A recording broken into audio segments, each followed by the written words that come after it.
Si Jimsky ug ang tanghaga sa balay sa agta. An exploration of the Cebuano humor, literature, and folklore. The graphic novel, Si Jimsky ug ang tanghaga sa balay sa agta, is written and illustrated by the same artist. It is based on a comic strip named Jimsky that was published in Sunstar Cebu, a daily newspaper based in Cebu City for more than a decade. It uses the Cebuano language to convey everyday scenarios laden with distinct Cebuano humor. When Jimsky ceased from being published on print, it took another platform, Sunstar Cebu's social media pages, reaching a broader and different kind of audience. At the height of the COVID-19 pandemic, Jimsky Quarantine series, Stay at Home with Lola, aimed to provide laughter and entertainment to readers, which is the comic strip's number one purpose. The second purpose of the artist was to introduce a Bisdak, Bisayang Dako cartoon character, having observed that most of the local cartoon character readers are familiar with all come from Luzon. In coming up with Jimsky Komiks, through the guidance of the then Sunstar Cebu editor-in-chief Pachico Shares, it was also the artist's objective to encourage other artists to create Bisdak characters unknown to the people of Visayas and Mindanao, write about Bisdak experience, and make the art form of comics flourish. Alongside Jimsky, the artist also came up with the comic strip named Latagaw that was published in Sunstar Cebu every Thursday. Latagaw's main characters are dogs named Red and Blue, representing the two primary colors of the Philippine flag, and a rat named Ben. The artist's choice of the rat's name was inspired by pop music icon Michael Jackson's song Ben, which is about his rat friend named Ben.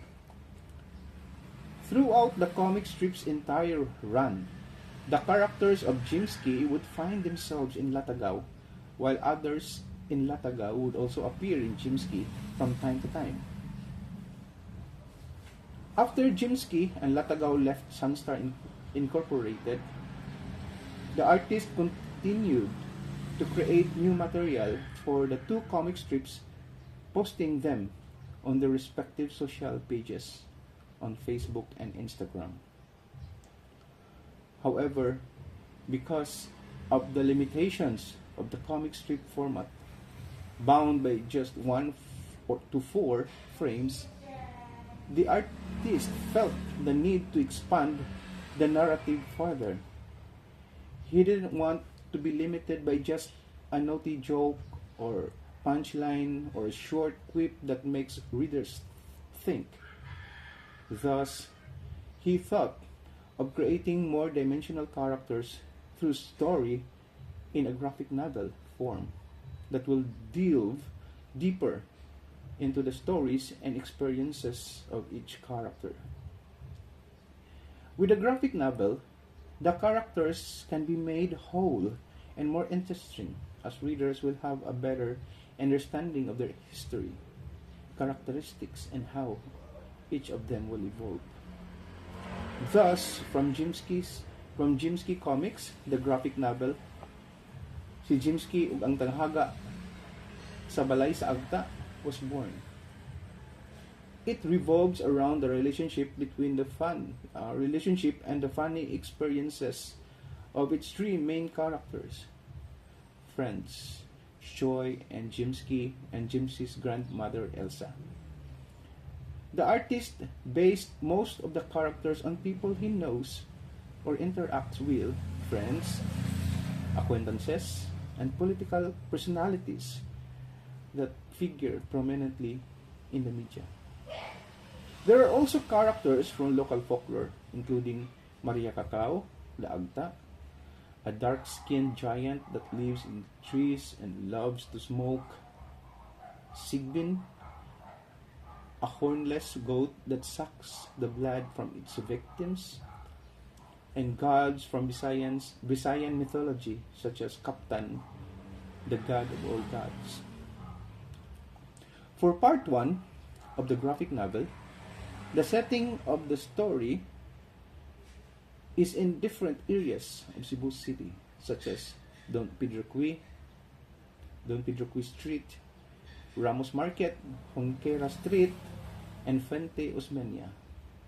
The artist gives life to this location through his meticulous depictions of their landmarks, so that those who have lived in these areas or are familiar with them can readily identify the details of the illustrations. Part 2, on the other hand, will take readers to the southern town of Argao and the world of supernatural beings. Depicting these creatures was particularly challenging for the artist because his only sources are the stories that told by old folks during his childhood. As this is something he has only heard and not experienced himself. He relied heavily on his imagination and patience to be able to come up with an illustration of an enhanced city. Above all, he had to develop a keen interest in and love for local culture, the arts, and folklore. According to the old folks, the mango tree is actually a huge city with high-rise buildings, wide roads, and luxurious vehicles. If one wants to urinate on the trunk of a mango tree, he has to ask permission first from its inhabitants, or else he would be cursed. The creatures that live in the mango tree are described as not having a philtrum or the midline groove in the upper lip that runs from the top of the lip to the nose. And if one of the enchanted creatures takes a liking to you, you will be kidnapped and made to eat tapul, a black rice that turns purple when cooked, so that you can find your way home. Additionally, these creatures are afraid of salt, as this is deemed an antidote to their powers.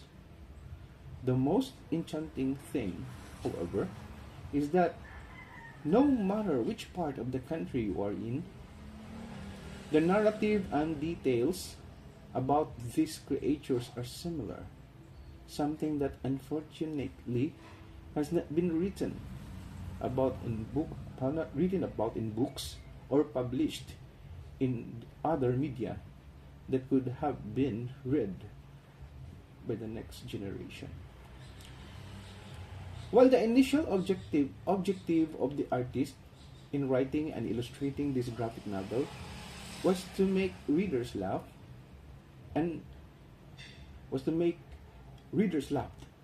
he realized that unintentionally he could also help preserve and enrich the Bisdak language and Visayan culture and heritage. The use of Bisdak language in comics goes beyond mere usage. It is in fact the most fitting and complete language to use to illustrate the Bisdak experience and literature and push the narrative forward.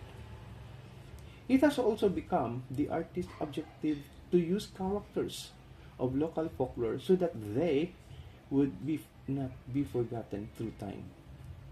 For the artist, folklore is important because it is a reflection of our history as people and as Bisdaks. It is a reflection of our culture and heritage. Folklore is also an important witness to the history of the Filipino family, its mystery, how these stories told by grandparents in their small huts during full moon nights have remained unwritten and yet have made it through the neighborhood, traversing the country and the whole world.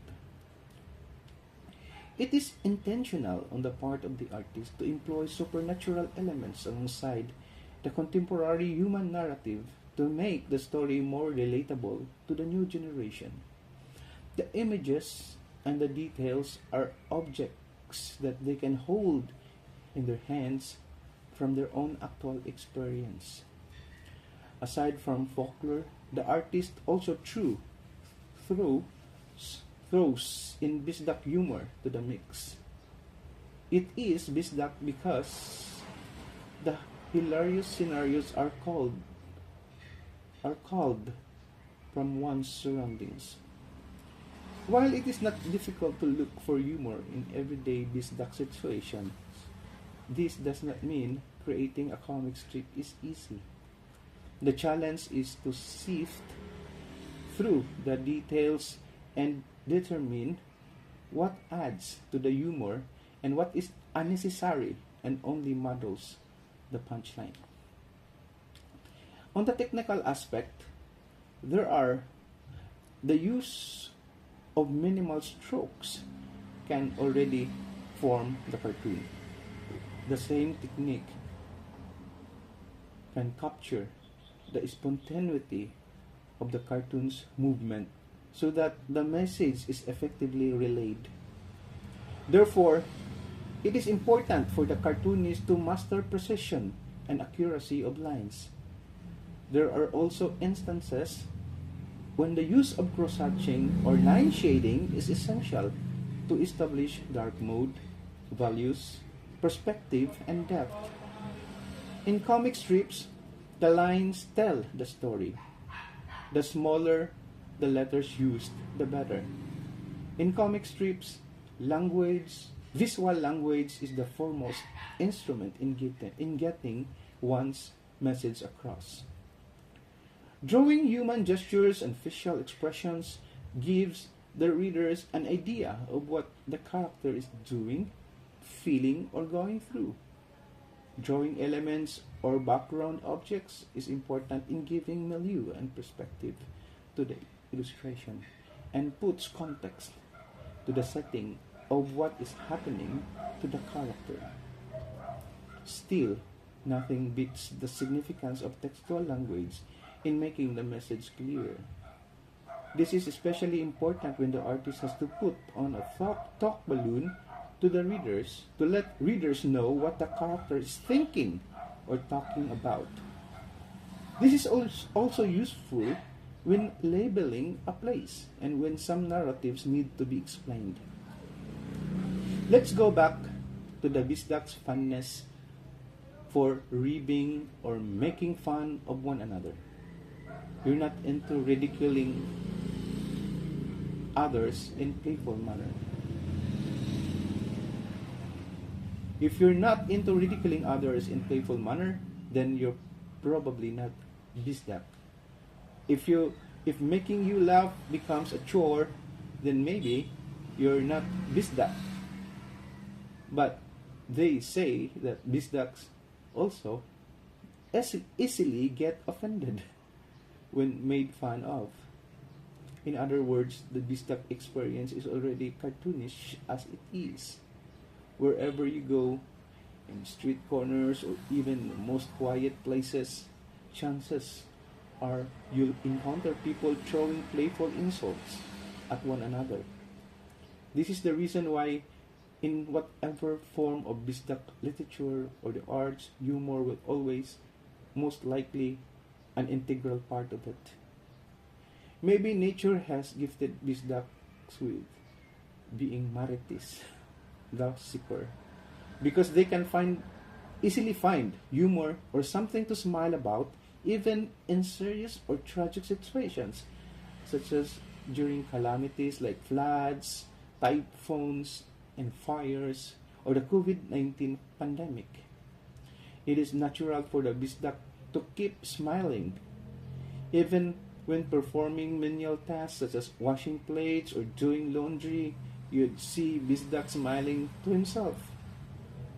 It could be because his hand picks out the rice bits before putting soap on the plates or washes the dirt off his soiled clothes. His mind flaps towards the boundless space of his imagination, where he's joined by the stars and moon, smiling endlessly at the world. Or he visits the neighbors to scour for the latest gossip or news from the store that sells vegetables or the barber shop. There are many other reasons why the Bisdak still keep on smiling even in dire situations, such as when he realizes that he's been deceived during elections. The candidate he voted for never making good his promise to the people and instead becomes corrupt to the core. All the Bisdak could do is sigh, smile, scratch what's not itchy, and think of it as money he lost to gambling. Truth be told, there are several Bisdak lines that lost their humor when translated to English or Tagalog. Maybe it's how casual the Bisdak deals with people, making the experience naturally funny and light. But there are also those who won't get the humor and see it as an insult instead. Like the case of a visual artist who met a fellow artist during a trip abroad. As it is the Bisdak's nature, he kept smiling when got a French artist mad. This is how conversation went. The French artist: "Hey man, why are you always smiling?" Bisdak artist: "Well, any problem with that?" French artist: "I don't like it." "Well, not my problem." The Bisdak artist replied with a grin. Such interaction could be attributed to cultural differences. When a Bisdak greets someone from other country or culture with a smile, it could be misconstrued or received a mockery or an insult. The Bisdak, on the other hand, deems it's second nature for him to nod or acknowledgement and smile at somehow he meets even a stranger. And if he is close or related to the person, such greeting comes with playful banter. "Uy, you have such a big belly now," or "Oh, you have gotten so fat." All meant in the spirit of fun. Those making fun of each other is not only an inherent trait of the Bisdak, it has also become a part of Bisdak culture. In the case was when the artist, still a college student then, went home to his province in Maasin, Southern Leyte. He accompanied his mother to the public market and there met his elderly godmother. The godmother, elated at seeing his godson after being away from a long time, exclaimed for everyone to hear, "Vagina of your mother, you have gone so big. Hala no, Cholera, you're now taller than your mother." In terms of cultural similarities, the Bisdak folklore can be compared with that of Japan, particularly the Studio Ghibli animation films such as Spirited Away and My Neighbor Totoro by animator, filmmaker, and manga artist Hayao Miyazaki that are beloved by viewers around the world, including the Bisdaks. The artist sees similarities of the folklore of both cultures passed on by the old folks to the new generation. Aside from their excellent execution, the films also show Miyazaki's masterful storytelling through animation, something that mirrors the Bisdak folklore and experience and evokes a sense of nostalgia. The artist himself is a huge fan of Ghibli animation movies and considers them among his inspiration for creating Jimsky Komiks. This film served to remind him of the importance of local folklore. As a visual artist and writer, the creator of Jimsky Komiks consider it his responsibility to tell Bisdak stories and promote them through the arts, particularly through comics, and in this case, a graphic novel. After taking inspiration from foreign works depicting their stories, arts, and folklore, it's a high time for the Bisdak to look at his own wealth of personal stories and experiences and how to best share them to fellow Bisdaks from neighboring regions and the rest of the world. To do this, one has to have genuine love and pride for his own culture, heritage, arts, literature, and folklore. Thank you.